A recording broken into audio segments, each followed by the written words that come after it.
जय हिंद दोस्तों, आप सबका एक नई क्लास में स्वागत है।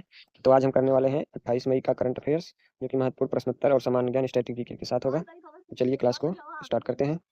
आज का सुविचार है, सभी के लिए सफलता के मायने अलग-अलग होते हैं। कोई अपनी फैमिली के लिए पढ़ता है, कोई अपने करियर के लिए, कोई किस चीज़ के लिए, कोई किस चीज़ के लिए। सबके मायने अलग-अलग होते हैं, ज़रूरी नहीं कि सबको पैसे ही कमाने हों। चलिए तो क्लास को स्टार्ट करते हैं। अंतर्राष्ट्रीय एवं राष्ट्रीय एवं अंतर्राष्ट्रीय मामलों के बारे में जानेंगे। पहला, राष्ट्रीय अंतर मामले और समझौते।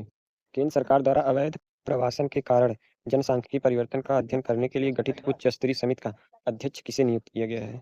तो इसका आंसर है सुप्रीम कोर्ट के पूर्व न्यायाधीश जस्टिस प्रकाश प्रभाकर नावलेकर। अगला क्वेश्चन है, क्वाड देश हिंद प्रशांत क्षेत्र में समुद्री बुनियादी ढांचे को बढ़ाने के लिए किस देश में एक संयुक्त बंदरगाह ज्वाइंट पोर्ट का निर्माण करेंगे? तो ये फिजी देश है।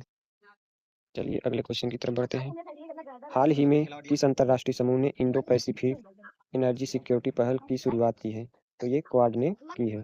अगला क्वेश्चन, भारत में महत्वपूर्ण खनिजों और दुर्लभ पृथ्वी तत्वों की आपूर्ति श्रृंखला सुरक्षित करने के लिए किस देश के साथ रूपरेखा समझौते पर हस्ताक्षर किए हैं? तो ये संयुक्त राज्य अमेरिका ने हस्ताक्षर किए। भारत ने संयुक्त राज्य अमेरिका के साथ हस्ताक्षर किए हैं। अगला है, इसमें पुस्तक एवं खेल के बारे में पढ़ेंगे। हाल ही में जारी संस्मरण अपनापन नरेंद्र मोदी के संग मेरे अनुभव के लेखक कौन है? तो ये है केंद्रीय कृषि मंत्री शिवराज सिंह चौहान। अगला है, किस टीम ने गुजरात टाइटंस को हराकर आईपीएल 2026 के फाइनल में प्रवेश किया है? तो ये है रॉयल चैलेंजर बेंगलोर आरसीबी ने, जो कि लगातार दूसरी बार फाइनल में पहुंच गई है। चलिए अर्थव्यवस्था एवं विज्ञान में देख लेते हैं। क्वेश्चन है, हाल ही में कौन सा देश भारत को पछाड़कर विश्व का 5वां सबसे बड़ा शेयर बाजार बन गया है? तो ये ताइवान है, जो कि भारत को पीछे छोड़कर 5वां सबसे बड़ा शेयर मार्केट का बन गया है। किस विश्व फार्मास्यूटिकल कंपनी ने एलडीएल कोलेस्ट्रॉल को कम करने के लिए ब्रेव 102 नामक इन विवो जीन एडिटिंग दवा विकसित की है? तो एली लिली ने ये किया है, एली लिली ने।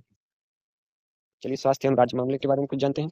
हाल ही में युगांडा की एक महिला ने इबोला के संदिग्ध लक्षण देखने के बाद किस भारतीय शहर में स्वास्थ्य अलर्ट जारी किया गया है? तो बेंगलुरु में ये स्वास्थ्य अलर्ट जारी किया गया है।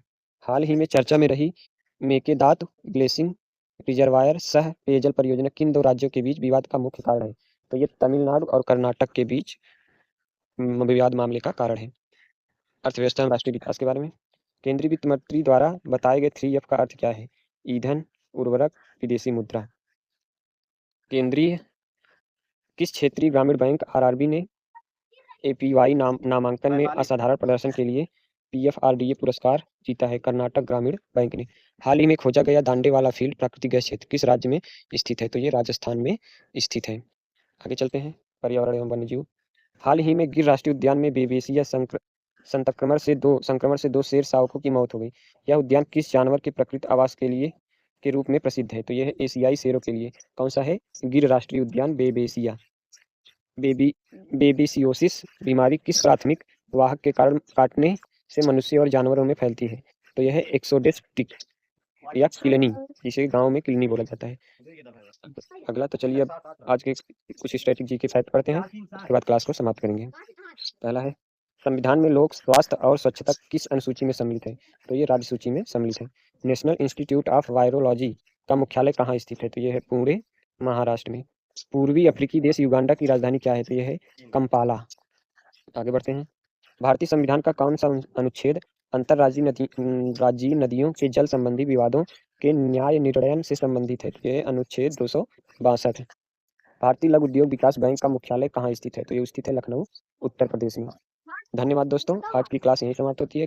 आज के करंट अफेयर्स एवं सामान्य ज्ञान सत्र के लिए आप सबका दिल से शुक्रिया। अभ्यास करते रहिए। तो मिलते हैं कल की क्लास में एक नए करंट अफेयर्स के साथ। आज की वीडियो कैसी लगी, इसके बारे में एक कमेंट जरूर छोड़ें, और अगर वीडियो अच्छी लगी हो तो लाइक करें, अपने दोस्तों के साथ शेयर भी करें, और चैनल को सब्सक्राइब करना ना भूलें। धन्यवाद। जय हिंद, नमस्कार, आदाब, सत श्री अकाल।